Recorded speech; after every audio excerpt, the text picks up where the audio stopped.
Hi dears, അസ്സാം വലൈക്കും, welcome back. ഇന്ന് ഞാൻ അരിപ്പൊടി വെച്ചിട്ടാണ് കേട്ടോ കലത്തപ്പം ഉണ്ടാക്കിയെടുക്കുന്നത്. അരിപ്പൊടി വെച്ചിട്ട് പെർഫെക്റ്റ് ആയിട്ട് നല്ല ആരെടുത്തിട്ടുള്ള സോഫ്റ്റ് കലത്തപ്പം എങ്ങനെ ഉണ്ടാക്കിയെടുക്കാമെന്നാണ് ഞാൻ ഇന്നത്തെ വീഡിയോയിൽ കാണിക്കുന്നത്. അപ്പോൾ നമ്മൾ ഇതിന് മുന്നായിട്ട് അരി അരച്ചിട്ട് പച്ചരി അരച്ചിട്ട് ഒരു കലത്തപ്പം ഉണ്ടാക്കിയിട്ടുണ്ടായിരുന്നു. അപ്പോൾ അത് കണ്ടിട്ട് ഒരുപാട് പേര് ഉണ്ടാക്കി നോക്കി നല്ല ഫീഡ്ബാക്ക് പറഞ്ഞിട്ടുള്ളൊരു കലത്തപ്പമാണ്. ഇതാണ് കേട്ടോ ആ കലത്തപ്പത്തിൻ്റെ ഒരു പിക്ക്. അപ്പോൾ ഇത് കണ്ടിട്ടില്ലാത്തവർ ഞാൻ ഡിസ്ക്രിപ്ഷൻ ബോക്സിൽ കൊടുക്കാം. നല്ല ടേസ്റ്റി ആയിട്ടുള്ള സോഫ്റ്റ് ആയിട്ട് കലത്തപ്പമാണ്. അപ്പോൾ ഇതും അതുപോലെ നല്ല സോഫ്റ്റ് ആയിട്ടുള്ളൊരു കലത്തപ്പമാണ്. പെർഫെക്റ്റ് ആയിട്ട് നമുക്ക് ഉണ്ടാക്കിയെടുക്കുകയും ചെയ്യാം. അപ്പോൾ അതെങ്ങനെയാണെന്ന് നോക്കാം.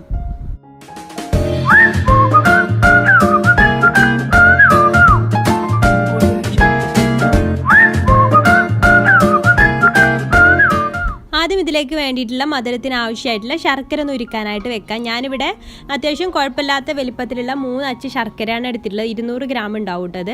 അപ്പോൾ അതിലേക്ക് 1/2 കപ്പ് വെള്ളം ഒഴിച്ചിട്ടൊന്ന് മെൽറ്റ് ചെയ്യാനായിട്ട് വെക്കാം. ഞാൻ പറയുന്ന സെയിം അളവിലൊക്കെ വെള്ളം എടുത്താൽ മതി കേട്ടോ. അതിൽ കൂടുകയും കുറയും ഒന്നും വേണ്ട.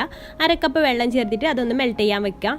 ആ സമയം കൊണ്ട് നമുക്ക് മിക്സിയുടെ ജാറിലേക്ക് 1 കപ്പ് അരിപ്പൊടി ഇട്ട് കൊടുക്കാം. 1 കപ്പ് അരിപ്പൊടി വെച്ചിട്ടാണ് ചെയ്യുന്നത്. ഒരു കലത്തപ്പത്തിനുള്ള അളവേ ഞാനിവിടെ ചെയ്യുന്നുള്ളൂ കേട്ടോ. ഇത് വറുക്കാത്ത അരിപ്പൊടിയാണ് കേട്ടോ. വറുക്കാത്ത അരിപ്പൊടി വെച്ചിട്ടാണ് ഞാനിത് തയ്യാറാക്കി എടുക്കുന്നത്.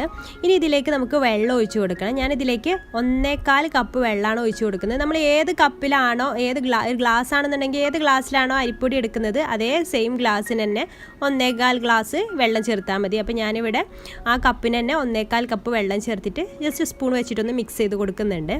ഇനി നമുക്കിതിലേക്ക് ഒരു 2 ഏലക്കായ് ചേർത്ത് കൊടുക്കാം.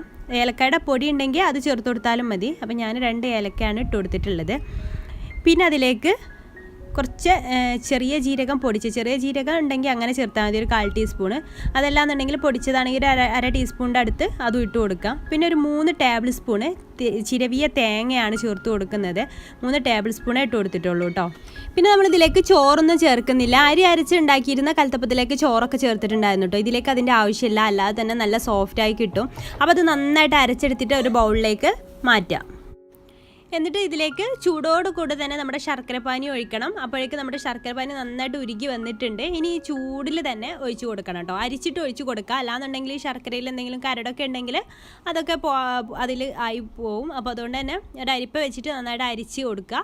അരിച്ച ഉടനെ തന്നെ ആ ചൂടിൽ തന്നെ പെട്ടെന്ന് മിക്സ് ചെയ്ത് കൊടുക്കണം. അല്ലാന്നുണ്ടെങ്കിൽ നമ്മുടെ മാവൊക്കെ പെട്ടെന്ന് കട്ട കുത്താനൊക്കെ ചാൻസ് ഉണ്ട്. അപ്പോൾ അത് നന്നായിട്ട് മിക്സ് ചെയ്ത് കൊടുക്കണം. ആ ചൂടോട് കൂടെ നന്നായിട്ട് മിക്സ് ചെയ്ത് കൊടുക്കുക. ഇങ്ങനെയൊക്കെ തന്നെയായിരുന്നു നമ്മൾ അരി വെച്ചിട്ടുണ്ടാക്കിയിരുന്നതിലും ചെയ്തിട്ടുണ്ടായിരുന്നത്.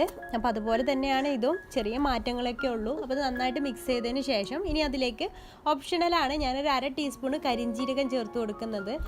അപ്പോൾ അത് തീരെ നിർബന്ധമില്ല, നിങ്ങൾക്ക് ഇഷ്ടമുണ്ടെങ്കിൽ മാത്രം ചേർത്ത് കൊടുത്താൽ മതി. അതും മിക്സ് ചെയ്ത ശേഷം നമുക്കതിലേക്ക് ഒരു നുള്ളു ഉപ്പ് ചേർത്ത് കൊടുക്കാം. ആ ഒരു മധുരം ബാലൻസ് ചെയ്യാൻ വേണ്ടിയിട്ടാണ്. പിന്നെ അതിലേക്ക് നമുക്ക് ചേർത്ത് കൊടുക്കേണ്ടത് ബേക്കിംഗ് സോഡയാണ്. ഒരു 2 നുള്ളു മതി കേട്ടോ. 2 നുള്ളു ബേക്കിംഗ് സോഡ, കൂടി പോവേണ്ട. അതും കൂടി ചേർത്തിട്ട് നന്നായിട്ട് മിക്സ് ചെയ്ത് കൊടുക്കണം. ബേക്കിംഗ് സോഡ അവിടെയും ഇവിടെയൊക്കെ ആയിട്ട് കട്ട കുത്തി നിൽക്കാൻ ഇടവരുത്തരുത്. അപ്പോൾ അത് നന്നായിട്ട് മിക്സ് ആകുന്ന രീതിയിൽ നന്നായിട്ട് മിക്സ് ചെയ്ത് കൊടുക്കുക.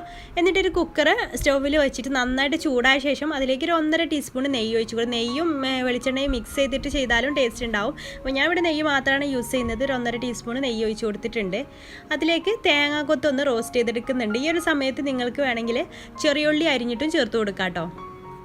അപ്പോൾ ചെറിയുള്ളിൻ്റെ ടേസ്റ്റ് ഇവിടെ വലിയ ഇഷ്ടമില്ലാത്തതുകൊണ്ടാണ് ഞാൻ ചെറിയുള്ളി ചേർക്കാത്തത്. അത് അതിലിട്ടിട്ട് നന്നായിട്ടങ്ങ് റോസ്റ്റ് ചെയ്ത് കൊടുക്കുക. എന്നിട്ട് അതിൽ നിന്ന് കുറച്ചങ്ങ് മാറ്റി വെക്കുന്നുണ്ട് മുകളിലായിട്ട് ഇട്ട് കൊടുക്കാൻ വേണ്ടിയിട്ട്.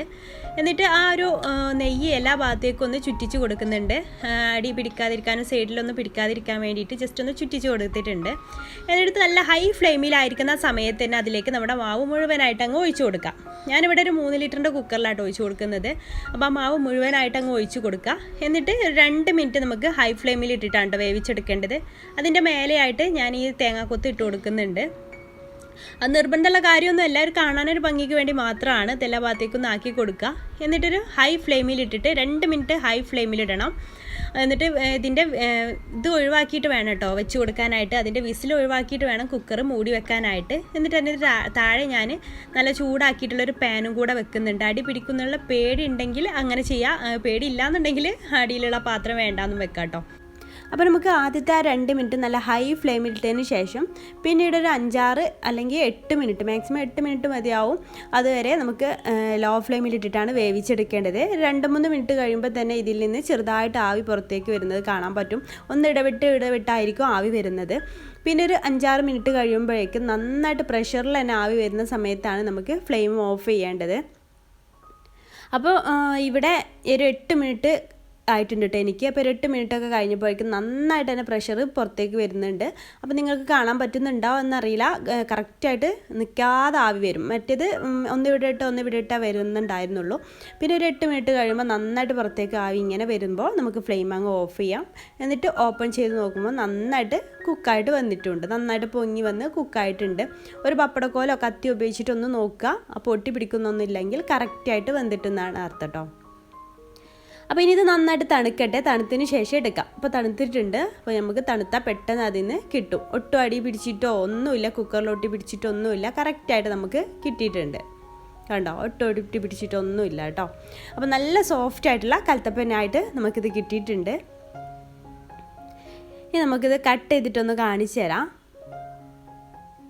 അരിപ്പൊടിയാണെന്ന് വിചാരിച്ച് പെട്ടെന്ന് ഉണ്ടാക്കാൻ പറ്റും, നമുക്ക് അരി അരയ്ക്കേണ്ട ആവശ്യമൊന്നുമില്ല, പെട്ടെന്ന് ഉണ്ടാക്കാൻ പറ്റും. അപ്പോൾ ഇത് എല്ലാവരും ഒന്ന് ട്രൈ ചെയ്ത് നോക്കണം കേട്ടോ. നല്ല ആരെടുത്ത് വന്നിട്ടുമുണ്ട് കണ്ടോ, ഉൾഭാഗത്തൊക്കെ നന്നായിട്ട് ആരെടുത്ത് വന്നിട്ടുമുണ്ട്. കഴിക്കാനും നല്ല ടേസ്റ്റിയാണ്. അപ്പോൾ ട്രൈ ചെയ്ത് നോക്കുക കേട്ടോ. ട്രൈ ചെയ്തിട്ട് ഫീഡ്ബാക്ക് അറിയിക്കാൻ മറക്കരുത്.